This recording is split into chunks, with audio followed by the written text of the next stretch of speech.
Que va, y esas cosas nada, yo paso de todo de eso. Pero no fuiste infiel entonces ninguna vez. Que va, yo soy muy fiel. ¿Y lo hubieras tolerado que te hubieran sido infiel?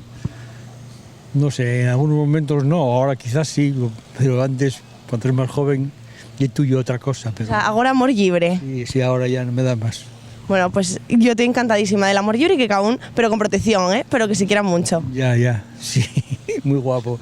Allá tú, pero para ti. ¿Y tú con quién? ¿No hay ninguna famosa con la que pondrías así tú los cuernos? Yo en ese momento ya paso del amor, ya estoy en otra etapa. Ya quiero tranquilidad y no pongo cuernos con nadie. Pues mira que hay moces muy guapas por ahí, ¿eh? Peor para ellos, yo ya no quiero ninguna. Yo tengo bastante con la mujer que tengo y no quiero más. Una reina Leticia que además tiene perres a bondo. Nada, que va, no, de eso nada. No. ¿Para qué yo entrevista esta?